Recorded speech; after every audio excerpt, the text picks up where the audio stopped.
Hi, welcome to వికెటాక్స్. 22 December 2005 ఈరోజు అందరూ గుర్తుంచుకోవాలి. వర్గీకరణకు వ్యతిరేకంగా ఉద్యమాన్ని భుజాన వేసుకొని ఉమ్మడి ఆంధ్రప్రదేశ్లో కొన్ని లక్షల మందితో సెక్రటేరియట్ను ముట్టడించినటువంటి పివి రావు గారు, పోతుల విఘ్నేశ్వరరావు గారు, ఆయన అందరూ ముద్దుగా పివి రావు గారు అని చెప్పని పిలుచుకుంటాం. 2005 డిసెంబర్ 22వ తారీఖున ఢిల్లీలో ఆయన గుండెపోటుతో చనిపోయారు. నేటికి 19 సంవత్సరాలు.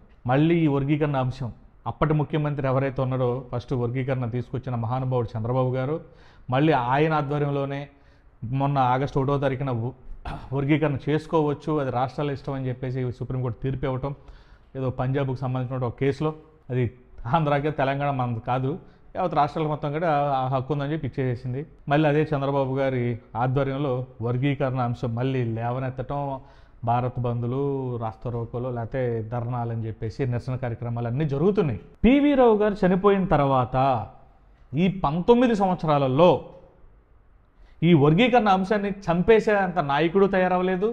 లేకపోతే ఇప్పుడున్న పరిస్థితుల్లో ఆ వర్గీకరణని భుజాన్న వేసుకొని మనకంటూ పివి రావు గారు లాంటి ఒక నాయకుడు, ఇప్పుడు మాదిగులు మాకు అంబేద్కర్ గారు అవసరం లేదు, అంబేద్కర్ గారే అసలు అవసరం లేదు, మాకు ఆయన వద్దు, మాకు మందాకృష్ణ చాలు, మందాకృష్ణే మాకు దేవుడు, మందాకృష్ణే అంబేద్కర్, మందాకృష్ణే అన్నీ అని చెప్పి మాదిగులు ఎంత ఇదిగా కాలర్ ఎగరేసుకొని జబ్బలు జరుస్తూ చెప్తున్నారు సార్. మందాకృష్ణ అనే ఒక లీడర్ గురించి, అంటే మాదిగులు అంత గొప్ప బలమైన, అందరూ అంటారు ప్రధానమంత్రి దగ్గర నుంచి ముఖ్యమంత్రులను అందరినీ కలవగలడు, అందరి దగ్గరికి వెళ్ళగల యాక్సెస్ ఉన్నటువంటి మందాకృష్ణ మరి మాలల్లో ఎందుకు అంత గొప్ప నాయకుడు ఎవరో ఇంతవరకు తయారవ్వలేకపోయారు? మాల మహానాడు అని పేరు పెట్టుకున్నటువంటి ఆంధ్రప్రదేశ్లో మాల సంస్థలు 147 ఉన్నాయి. 147 మంది రాష్ట్ర అధ్యక్షులు, 147లో ఉన్నటువంటి వివిధ జిల్లా అధ్యక్షులు. ఒక్కొక్క జిల్లాలో ఎంతమంది ఉన్నారు? ఉన్నాయి 13 జిల్లాలే. తెలంగాణకు సంబంధం ఇది 147లో. తెలంగాణ మళ్ళీ సపరేట్. రాష్ట్ర, జాతీయ, అంతర్జాతీయ అధ్యక్షులు కూడా తెచ్చారు. పివి రావు గారు ఒక ప్రభుత్వ ఉద్యోగి. ఆయన ప్రభుత్వ ఉద్యోగిగా ఉంటూ కూడా ఈ వర్గీకరణ జరిగితే ఎస్సీ షెడ్యూల్లో ఉన్నటువంటి కులాలు 59 ఏవైతే ఉన్నాయో వాటిని విభజించి వాటిని కేవలం ఒక వర్గానికే చేకూర్చే విధంగా చంద్రబాబు నాయుడు చేస్తున్నాడు కాబట్టి అని చెప్పి చేస్తున్నారు అని ఆయన వ్యతిరేకించారు. వాళ్ళకి లబ్ధి చేకూర్చడం కోసమని. మిగతా కులాలకి ఎవరికి ఉండదు ఇది. అది ముందే గమనించి పివి రావు గారు ఉద్యమాన్ని లక్షల మందితో అప్పటి ఉమ్మడి ఆంధ్రప్రదేశ్లో హైదరాబాద్ సెక్రటేరియట్ను ముట్టడించడానికి ఒక ఉద్యమాన్ని అయితే ఎత్తారు. అయినా సరే చంద్రబాబు నాయుడు గుర్రాలతో తొక్కించి, లాఠీలతో కొట్టి, పేల్చి, అదే గన్ ఫైరింగ్ చేసి సెక్రటేరియట్ ముట్టడిలో ఎంతోమంది చనిపోయారు, కూడా వికలాంగులు అయ్యారు. అయినా సరే ఆయన వదల్లా. గవర్నమెంట్ మారింది. ఆ గవర్నమెంట్ మారిన తర్వాత కాంగ్రెస్ గవర్నమెంట్ ఉన్నప్పుడు ఎలాగైనా సరే ఇది నాపాలని చెప్పి చూశారు. అప్పటికీ వైఎస్ఆర్ రాజశేఖర రెడ్డి కొంతకాలం నడిపారు. నడిపిన తర్వాత సుప్రీంకోర్టు ఇది రాజ్యాంగాన్ని ఉల్లంఘించారని చెప్పి, ఏది చంద్రబాబు నాయుడు తీసుకున్నటువంటి వర్గీకరణ రాజ్యాంగాన్ని ఉల్లంఘించి దాన్ని అమలు చేశారని చెప్పి అసలు దాన్ని కొట్టేయటం జరిగింది. అప్పటి నుంచి మళ్ళీ ఇప్పుడు దాకా ఈ అంశం రాలా, అసలు ఈ బాధే రాలేదు. మళ్ళీ అంటే 2014 నుంచి 2019 సందర్భంలో కూడా ఈ వర్గీకరణ విషయం ఎక్కడా లేదు. కానీ మేనిఫెస్టోలో పెట్టి మేము చేసి తీరుతామని చెప్పి బీజేపీ, టీడీపీ ఎలాగైతే కలిపి చెప్పారో, అసలు వర్గీకరణ చేసి తీరుతామని చెప్పేసి తెలంగాణలో స్వయంగా ప్రధానమంత్రి మీటింగ్కి వచ్చి చెప్పెళ్ళాడు. చేయకుండా ఉంటాడా? దానికి సుప్రీంకోర్టుతో ఒక మాట చెప్పించాడు అనమాట, చేసుకోవచ్చు మీరు అని. ప్రధానమంత్రి చెప్తే అదో తలకాయ నొప్పి అని చెప్పి సుప్రీంకోర్టు అంటే ఈ దేశంలో సుప్రీం కదా, ఇక అందరికన్నా అని అనుకోవాలి. కానీ రాజ్యాంగంలో సుప్రీంకోర్టు కూడా కొన్ని పరిమితులు ఉన్నాయి. చట్టాలు చేసే హక్కు సుప్రీంకోర్టుకి లేదు. చట్టాలని ఆపే హక్కు సుప్రీంకోర్టుకు ఉంది. కానీ చట్టాలను చేసే హక్కు అయితే రాజ్యాంగానికి ఇవ్వాలి. సలహాలు ఇవ్వటం వరకే ఉంది. ప్రభుత్వానికి ఈ చట్టం చెయ్యొచ్చు, ఈ చట్టం ఇలా చేసుకోవచ్చు అని సలహాలు ఇచ్చే అధికారం మాత్రమే సుప్రీంకోర్టుకి రాజ్యాంగం కల్పించింది. కానీ ఈ చట్టం చేయండి మీరు అని చెప్పి ఆర్డర్స్ వేసే, లేదా ఈ చట్టం చేయండి చేస్తున్నాం మేమని చెప్పే ఆ హక్కు అయితే సుప్రీంకోర్టుకి రాజ్యాంగంలో ఎక్కడా ఇవ్వలేదు. అసలు ఇప్పుడు ఈ వర్గీకరణ ఆపాలనుకుంటున్నారా, లేకపోతే ఎలాగ ఏదైనా డిమాండ్లు పెట్టి చేయాలనుకుంటున్నారా? ఏమీ చెప్పట్లేదు. మీరు గమనించండి, అసలు చాలా క్లియర్గా ఆంధ్ర తెలంగాణలో ఉన్నటువంటి మాలల్ని వీళ్ళు ఎలా మోసం చేస్తున్నారంటే, కొంతమంది ఏమో అంటే ఈ మన గుంటూరు నల్లపాడులో జరిగిన మీటింగ్ కానీ, అంతకుముందు హైదరాబాద్లో జరిగినటువంటి ఈ మాలల మహాగర్జన సింహగర్జన ఏవైతే ఉన్నాయో ఈ స్టేజ్ల మీద ఉన్నటువంటి నాయకులు ఏ ఒక్కరూ కూడా ఒక మాట మీద లేరు. కొంతమంది ఏమో రాజ్యాంగబద్ధమైనటువంటి వర్గీకరణ జరిగితే మేము అనుకూలం అంటున్నారు, ఇంకొకరేమో రిజర్వేషన్ పెంచి వర్గీకరణ చేస్తే మాకు అనుకూలమే అంటారు, ఇంకొకరేమో వర్గీకరణ వద్దు అని చెప్పేవాళ్ళు కూడా ఉన్నారు. అసలు మెయిన్ అదే కాబట్టి అసలు వీళ్ళకే క్లారిటీ లేదు. ఒక పక్కనేమో అసలు రాజ్యాంగాన్ని సవరించి వర్గీకరణ అనే పేరు పెట్టడానికి అసలు రాజ్యాంగంలో అవకాశం లేదు అని 2004లోనే 5గురు ధర్మాసనం సుప్రీంకోర్టే కొట్టేసింది. రాజ్యాంగానికి సంబంధమే లేదు వర్గీకరణ చేసుకోవడానికి, రాజ్యాంగంతో పనే లేదు, మీరు వర్గీకరణ చేసుకోవచ్చు, రాష్ట్రాలకు హక్కు ఉందని చెప్పేసి సుప్రీంకోర్టు చెప్పింది తప్పితే ఇంకా రాజ్యాంగబద్ధంగా ఎలా వర్గీకరణ చేస్తారు? అసలు రాజ్యాంగమే దీంట్లో ఎక్కడ కూడా రాజ్యాంగం ప్రస్తావన రాలేదు కదా. ఇష్టం సీఎం ఇష్టం చేయాలనుకుంటే చేయాలి, లేకపోతే లేదు, అది ఇష్టం అక్కడ ఉన్న డిమాండ్ని బట్టి అదే చెప్పింది సుప్రీంకోర్టు. వీళ్ళు చాలా క్లియర్గా తప్పుదోవ పట్టిస్తున్నారు. ఎందుకంటే భయం, రాజకీయ నాయకులు ఏమన్నా అరెస్టులు చేసి ఒక సంవత్సరం 2 సంవత్సరాలు లోపలేస్తే అయిపోద్ది మన పని అని చెప్పేసి అదొక భయం. ఇక అందులోనూ పివి రావు గారు అంత గొప్ప నాయకులు అయితే ఇవాళ ఎవడో లేడు ఆంధ్రప్రదేశ్లో. కావాలి ఒక నాయకుడు ఖచ్చితంగా కావాలి ఈ మాలలు నడిపించడానికి. మందాకృష్ణ మాదిగలకి అసలు దేశం మొత్తం వర్గీకరణ నేనే చేస్తున్నానని చెప్పేసి అంత బెళ్ళపెత్తున్నాడు. ఆ రకంగా 2 తెలుగు రాష్ట్రాల్లో ఒక నాయకుడు కావాలి మాలలకి. ఈ అందరూ ఇప్పుడు ఈ స్టేజ్ల మీద వీళ్ళందరూ చోటామోటాకి వెళ్ళి వీళ్ళంతా ఓపెన్గా చెప్తున్నా, ఆ పివి రావు గారు మేనల్లుడో ఎవరో బామ్మర్దో మొత్తానికి ఎవరో ఉన్నాడని చెప్పుకొని తిరుగుతారు. వేస్ట్, అతను కూడా వేస్ట్. అసలు ఆ పివి రావు గారు ఊర్లోనే ఉమ్మొస్తున్నారు అతని మీద. అతని పేరు నేను చెప్పడానికి కూడా అతను అర్హుడు కాదు. అసలు స్వార్థ రాజకీయాలు చేయడానికి రాజకీయ పదవులు గుర్తింపు కోసం, రాజకీయ పార్టీలు గుర్తింపు కోసమే పనిచేస్తున్నారు తప్ప ఎవడో కూడా కులం కోసం అయితే కమిట్మెంట్తో పనిచేయట్లేదు. పివి రావు గారు అంత ఇదిగా ఇవాళ ఆయన చనిపోయిన రోజైనా సరే కనీసం ఇది చేయట్లేదు. ఎందుకంటే వీళ్ళకి గొప్ప నాయకులు కదా. ఖచ్చితంగా చంద్రబాబు నాయుడు గారు వర్గీకరణ చేసి తీరుతాడు. అది ఎలా చేస్తాడు, లేకపోతే గతంలో లాగానా, లేకపోతే ఆయన అన్నట్లు జిల్లా యూనిట్లుగా పెట్టి విభజించి విడదీసి, లేదు అసలు ఈ మాలలో మాదిగులు ఇద్దరూ కూడా ఈ ఎస్సీ 59 కులాల్లో బాగా బలిసిపోయారు.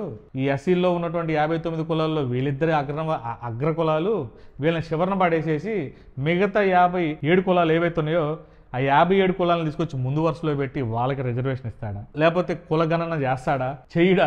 ఏం డిమాండ్ చేస్తున్నారు అసలు ఈ మాల మహానాడు సంఘం, లేకపోతే ఇదేంటి అఖిల భారత మాల సంఘాల జేఏసీ అని చెప్పేసి వర్గీకరణ వ్యతిరేకంగా మన గుంటూరులో పెట్టిన ఆ జేఏసీ వాళ్ళు కూడా ఏమి డిమాండ్ చేస్తున్నారు? వీళ్ళని ఫాలో అయ్యే వాళ్ళు ఎవరైనా చెప్పండి. ఈ వీడియోలో చూసే వాళ్ళకి కింద కామెంట్ చేయండి ఎవరైనా. ఆంధ్ర తెలంగాణలో ఉన్నటువంటి మాలలు అంటే మీకు అర్థమయ్యేలా ఒక మాట చెప్తా, మాదిగులు వర్గీకరణ మా వాటా మాకు కావాలని చెప్పి ఒక మాట మీద ఉన్నారు.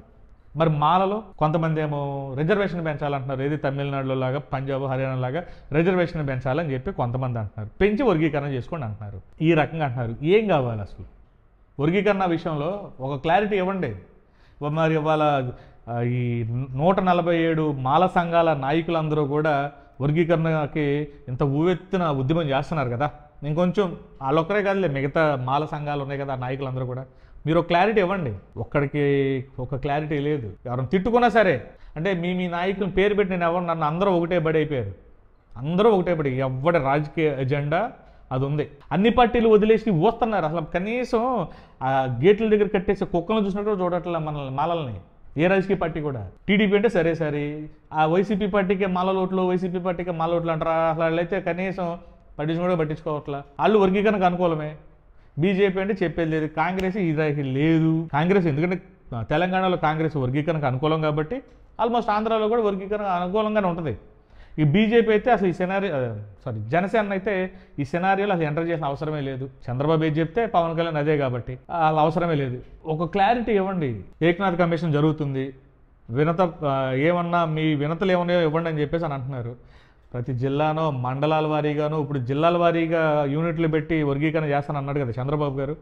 జిల్లాల వారీగా ఉన్న సమస్యల్ని, జిల్లాల వారీగా అక్కడ ఉన్నటువంటి మాలలు ఎంతమంది ఉన్నారో, లేకపోతే మాదిగలు ఎంతమంది ఉన్నారో ఒక అవగాహన ఉంటుంది. లేకపోతే రెల్లులు ఎంతమంది, లేకపోతే ఇంకా మిగతా మాలదాసరులు, లేకపోతే మిగతా ఏవేం కులాలు ఉన్నాయో ఆ జిల్లాల్లో వాళ్ళని ఒక లెక్క తీసుకొని, ఉద్యోగస్తులు కూడా ఉన్నారు కదా, ఇవ్వండి రిప్రజెంటేషన్ అర్థమయ్యేలాగా.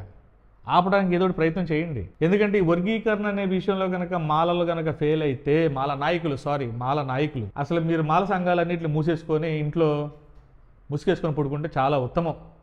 నేను ఈ మాటలు అంటున్నానని చెప్పేసి మీరేం కోపం వచ్చినా కానీ ఇబ్బంది ఏం లేదు. ఎందుకంటే మేము యాక్సెప్ట్ చేసినా చేయకపోయినా మీరు నాయకులుగా మీకు మీరే ప్రకటించుకున్నారు, మీకు ఒక గుర్తింపు ఒకటి వచ్చింది, మిమ్మల్ని 10 మంది మాలలకి ఒక నాయకుడు అయ్యారు కాబట్టి మీరు ఆ బాధ్యతను మీరు భుజాన్ని వేసుకున్నారు కాబట్టి అనుకూలంగా చేయండి. ఒక క్లారిటీ లేకుండా మీకు మీరే కొట్టుకోకుండా, అంటే వారం క్రితం అఖిల భారత మాల సంఘాలు చేసి పెట్టారు, వారం అయ్యేటప్పటికి ముక్కలైపోయింది. అది ఏంటి ఐక్యత? ఏమంటే వారం రోజులకే ఫట్ అయిపోయింది, పటాపంచలు అయిపోయింది. ఎందుకంటే ఒక నాయకుడు కావాలి, కరెక్ట్గా ఉండే ఒక నాయకుడు, కమిట్మెంట్ ఉన్న నాయకుడు కావాలి. ఎన్ని డబ్బాలు మీరు గమనించుకోండి. కావాలంటే 100 మంది చూస్తారు, 1000 మంది చూస్తారు, 10,000 మంది చూస్తారు వీడియోని. మాలలకి ఎవడో నాయకుడు అనేవాడు లేడు, నాయకులు ఉన్నారు, వేల మంది నాయకులు ఉన్నారు. కనీసం దేనికి కూరలో ఉప్పు కూడా పనికిరారు వీళ్ళంతా. ఎవరికైనా బాధ కలిగినా, నేను అన్న దాంట్లో వాస్తవం ఉందో లేదో మీ ఆత్మ పరిశీలన మీరే చేసుకోండి. నాయకులు అనేవాళ్ళు ఈ 19 సంవత్సరాలు పివి రావు గారు చనిపోయి ఈ 19 సంవత్సరాలలో కనీసం ఆయన దరిదాపులకు వెళ్ళడానికి కూడా ఒక్క నాయకుడు కూడా రాలేదు. ఎందుకంటే 10 మందిని వెంటేసుకోవటం, వాడు నాయకుడు అయిపోవటం, ఒక పేరు పెట్టుకొని రిజిస్ట్రేషన్, నేను నాయకుడు మేము నాయకులు. దేనికి?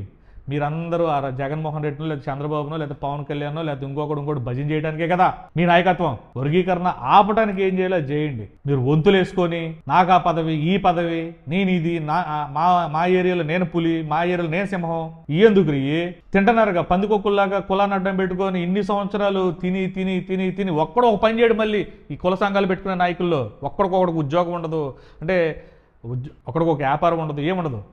పొలం మీద పడి పందికొక్కుల్లో బతుకుతున్నారు కదా. కూర్చోండి, రోడ్లెక్కి ధర్నాలు చేయండి, నిరాహార దీక్షలు చేయండి. ఆమరణ నిరాహార దీక్షలు చేసినా పర్వాలేదు, సపోర్ట్ చేస్తాం మేము.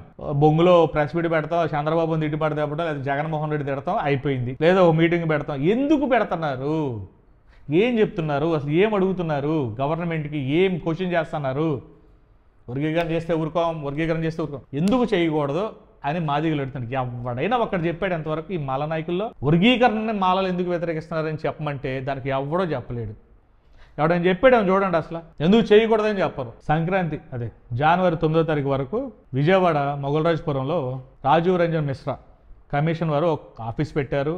అక్కడ వర్గీకరణకు అనుకూలము వ్యతిరేకత సంబంధించిన వినతి పత్రాలు లేకపోతే రిప్రజెంటేషన్ ఏదైనా ఇవ్వాలనుకుంటే జనవరి 9వ తారీఖు వరకు సమయం ఉంది, ఇవ్వండి.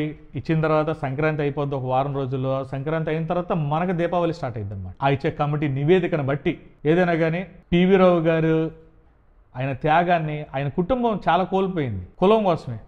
ఆయన తర్వాత అంత త్యాగం చేసిన, కులం కోసం అంత త్యాగం చేసినటువంటి ఏ ఒక్క గొప్ప నాయకుడు లేరు. ఆయన్ని పూర్తిగా తీసుకున్న నాయకులు ఎంతమంది ఉన్నారో కానీ ఆయన నమ్ముకునే నాయకులు అయితేనే చాలామంది ఉన్నారు ప్రస్తుతానికి ఈ వర్గీకరణ వ్యతిరేక విషయంలో.